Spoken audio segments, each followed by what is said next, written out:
Nah, jadi yang pertama kita akan membahas apa arti pergaulan itu sendiri. Kalau menurut KBBI yang saya dapatkan ada 3. Yang pertama itu sebagai hidup berteman atau bersahabat, lalu yang kedua perihal bergaul, dan yang ketiga kehidupan bermasyarakat. Nah, dari yang ketiga ini bisa kita simpulkan bahwa manusia sebagai makhluk sosial tak akan pernah lepas dari kebersamaan dengan manusia lainnya. Karena kita makhluk sosial, jadi kita tidak dapat hidup sendiri. Nah, lanjut, dalam kehidupan sosial secara umum pergaulan bisa dibedakan menjadi 2 bentuk. Yang pertama itu pergaulan yang sehat dan pergaulan yang tidak sehat. Jadi kita akan bahas yang pergaulan sehat dahulu. Pergaulan sehat ialah pergaulan yang membawa pengaruh positif bagi perkembangan kepribadian seseorang. Nah, biasanya seseorang sangat labil, mudah terpengaruh terhadap bujukan, dan bahkan dia ingin mencoba sesuatu yang baru yang mungkin dia belum tahu apakah itu baik atau tidak. Nah, hal itu biasanya terjadi dalam usia remaja, seperti usia kita sekarang. Masa remaja berlangsung antara umur 12 tahun sampai dengan 21 tahun bagi wanita, dan 13 tahun sampai 22 tahun bagi pria. Nah, di usia tersebut kita masih labil untuk mencari jati diri kita. Nah, di sini pasti kita akan mencoba berbagai hal yang mana sih cocok untuk kita, tetapi kita tidak tahu apa dampaknya yang akan terjadi pada kita, apakah itu hal baik atau buruk. Kalau hal baik syukur, kalau hal yang tidak baik, wah, berbahaya banget kan. Nah, jadi dari sini kita harus bisa pandai memilih teman, bisa pandai memilih pergaulan yang baik untuk kita, karena dunia atau zaman sekarang itu sangat-sangat berbahaya, karena dimana usia 12 tahun atau 11 tahun saja bahkan sudah ada yang menggunakan narkoba atau seks bebas. Nah, di sini pentingnya pengawasan dari orang tua masing-masing ya. Nah, dari sini kita bisa simpulkan bahwa pentingnya bersosialisasi antara sesama, dan apalagi dengan orang tua kita. Nah, kita lanjut. Sebagai makhluk sosial, agar bisa mendukung terciptanya pergaulan yang sehat, kita harus memperhatikan etika dalam pergaulan kita sehari-hari. Kenapa sih? Alasannya yaitu manusia harus saling berhubungan, mengenal dan membantu dengan sesamanya. Nah, di sini kita itu seperti yang saya katakan tadi, kita itu harus berhubungan dengan sesama kita, seperti di pergaulan kita, seperti di lingkungan sekolah kita, atau bersama orang tua kita atau saudara kita. Kalau kita tidak terbuka sama orang tua kita, kita bisa terbuka kepada saudara kita atau teman-teman kita. Nah, tapi kita harus bisa pandai memilih teman ya. Soalnya ada juga teman yang mau membocorkan rahasia kita. Nah, selanjutnya kita membantu dengan sesamanya, seperti misalnya di sekolah teman kita ada yang kesulitan dalam pelajaran matematika misalnya. Nah, kita pandai dalam matematika nih, kita membantu dia dalam pelajaran matematika tersebut. Jadi di sini terdapat sikap saling tolong-menolong atau membantu. Lanjut, yang kedua, agar tingkah laku kita bisa selalu diterima dan disenangi oleh siapapun yang bergaul dengan kita. Ada kalanya kita membedakan etika ketika bergaul dengan teman dan juga guru. Nah, kenapa harus dibedakan? Ya iya dong, soalnya guru itu dengan kita itu usianya pasti berbeda jauh ya. Jadi kita harus bisa menghormati dia sebagai guru.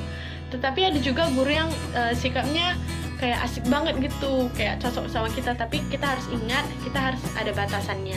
Tapi jika bersama teman, pasti enak gitu cerita terbuka, tetapi harus memiliki batasan juga. Karena apa? Kita harus bisa menghargai privasi dia dan juga privasi kita, seperti itu. Lanjut, yang ketiga, memberikan etika pada lingkungan pergaulan.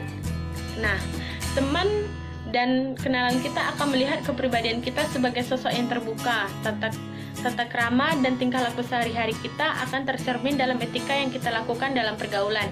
Nah, misalnya kita di pergaulan itu kita terbuka atau baik, mau saling tolong-menolong, pasti teman-teman kita banyak yang mau berteman dengan kita. Tetapi jangan fake face ya, atau dua muka, soalnya itu nggak enak banget kalau ditemenin gitu. Nah, lanjut, Terdapat beberapa cara yang bisa dilakukan oleh remaja agar bisa tetap berada pada pergaulan yang sehat. Di antaranya yaitu adanya kesadaran beragama. Kesadaran beragama melalui pemahaman, pendalaman, serta ketaatan terhadap ajaran-ajaran agama. Nah, kenapa sih harus ada kesadaran beragama dalam diri kita? Nah, jadi kalau di agama kita masing-masing itu pasti mengajarkan kita untuk tidak bersikap egois atau melakukan hal buruk ya. Nah, makanya ketika kita akan melakukan hal buruk, pasti kita akan mengingat kembali apa yang agama kita ajarkan kepada kita. Nah, oleh sebab itu kesadaran beragama harus ditanamkan dalam diri agar kita tidak terjerumus dalam pergaulan yang tidak sehat. Lanjut, yang kedua, memiliki rasa setia kawan. Remaja harus memiliki rasa setia kawan agar bisa terjalin hubungan sosial yang baik. Lanjut, yang ketiga ini sangat penting dan harus berhati-hati banget, bijak dalam memilih teman. Nah, seperti yang saya katakan tadi, bahwa di usia remaja ini, usia-usia yang masih labil, pasti kita akan mencoba segala hal dan akan berteman kepada siapa saja yang baik kepada kita. Tetapi kita harus berhati-hati dan harus bijak dalam memilih teman. Nah, bukan berarti teman yang pergaulannya tidak baik harus kita asingkan, bukan. Melainkan kita tetap harus berteman, hanya saja kita jangan sampai terjerumus atau ikut dengan pergaulan yang tidak baik itu. Sebisa mungkin kita mengajak mereka untuk menjadi lebih baik lagi. Tapi kalau mereka tidak mau, ya sudah. Lanjut, yang keempat, mengisi waktu dengan kegiatan yang positif. Nah, biasanya kalau kita ditinggalin orang tua atau siapa gitu, ketika kita tinggal di rumah sendirian nih, pasti kita akan ingin mencoba hal-hal yang tidak seharusnya kita coba. Misalnya kita ingin merokok atau melakukan hal-hal yang tidak sebelum usia kita lah ya. Nah, sebaiknya kita mengganti hal tersebut dengan membaca buku-buku pelajaran atau pengetahuan, menulis cerpen, menggambar, atau berolahraga atau hal lainnya. Lanjut, yang kelima, memiliki pemahaman bahwa laki-laki dan perempuan memiliki batasan-batasan tertentu. Nah, di sini nih biasanya teman-teman kita atau kita sendiri belum mengerti batasan-batasannya itu seperti apa. Nah, ada juga teman atau kita sendiri yang lebih nyaman berteman dengan laki-laki. Misalnya dia perempuan, lebih nyaman berteman dengan laki-laki, atau laki-laki lebih nyaman berteman dengan perempuan. Nah, hal ini wajar, tapi kita harus mengingat kembali bahwa kita memiliki batasan-batasannya.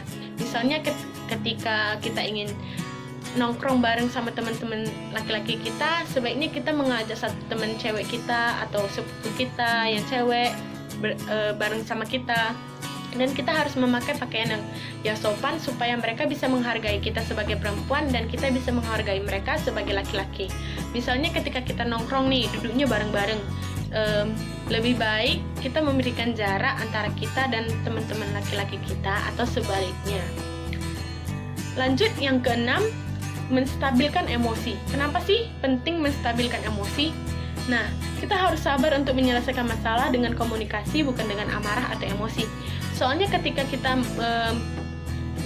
menyelesaikan masalah dengan amarah, pasti kepala kita ini bakalan pusing, terus kayak gak tahu jalan keluar. Nah, itu berbahaya banget. Pasti kita akan melakukan hal-hal yang nekat seperti menyayat diri, seperti itu. Itu sangat tidak baik ya teman-teman. Jadi kita harus bisa berkepala dingin untuk menyelesaikan masalah kita. Seperti itu. Sepertinya itu saja yang bisa saya berikan tentang pergaulan sehat. Kita lanjut ke pergaulan yang tidak sehat. Nah, di pergaulan yang tidak sehat ini pasti teman-teman sudah banyak tahu lah ya. Soalnya tadi saya sudah bahas seperti apa contoh-contoh pergaulan yang tidak sehat. Nah, kalau arti pergaulan tidak sehat sendiri ialah pergaulan yang membawa pengaruh negatif atau buruk bagi pola perilaku seseorang yang bisa merugikan dirinya sendiri maupun orang lain. Nah, kenapa bisa merugikan orang lain? Soalnya dia bergaul dengan teman-temannya gitu. Dan pasti temannya itu akan bisa terpengaruh oleh sikap dia yang buruk ini. Pasti temannya akan bisa bersikap buruk juga. Seperti itu. Nah, teman-teman tahu nggak sih dampak pergaulan tidak sehat? Terjadinya tidak sehat memberikan pengaruh besar terhadap dirinya sendiri, orang tua, dan lingkungan. pengaruh tersebut antara lain suka menghamburkan harta untuk hal yang tidak baik. Misalnya seperti apa sih? Misalnya teman-teman dipercayakan orang tua untuk sekolah di luar atau kuliah di luar. Nah, pasti teman-teman masih bergantung pada orang tua, atau mungkin sudah ada yang memulai bisnisnya di luar, itu sangat bagus sih. Nah, tapi ada juga orang-orang yang masih bergantung terhadap orang tua. Mereka kadang mau menipu orang tua sendiri seperti, "Mah, kirimin duit dong," atau "Pak, kirimin duit dong, uang kuliah aku belum dibayar nih, SPP aku belum dibayar nih," seperti itu. Itu sebenarnya tidak baik ya. Soalnya terkadang kita menipu orang tua kita untuk membeli hal yang seperti tas atau sepatu seperti itu. Itu sebenarnya tidak bagus sih. Nah, lanjut, yang kedua, sering menghalalkan segala cara untuk termasuk dari jalan yang haram dan keji seperti yang saya berikan tadi. Atau seperti teman-teman mau masuk ke perusahaan A nih. Nah, teman-teman menggunakan saudara atau siapa saja yang bekerja di sana untuk membantu teman-teman supaya bisa masuk ke dalam sana. Itu sebenarnya tidak bagus sih, teman-teman. Nah, kita lanjut. Rasa ingin mencoba dan merasakan. Seperti yang saya katakan tadi, usia-usia remaja yang sekarang itu sangat-sangatlah labil, dan lagi-lagi ingin mencoba hal-hal yang belum saatnya seperti narkoba, seks bebas, atau hal-hal yang lainnya yang harusnya belum usia kita untuk mencobanya. Sepertinya itu saja yang bisa saya berikan tentang pergaulan tidak sehat dan pergaulan sehat. Jadi teman-teman harus pandai memilih teman-teman sepergaulan atau siapapun itu. Jadi pada saat usia remaja ini kita harus berhati-hati ya teman-teman, dan tetap stay at home dan jaga kesehatan. Bye-bye.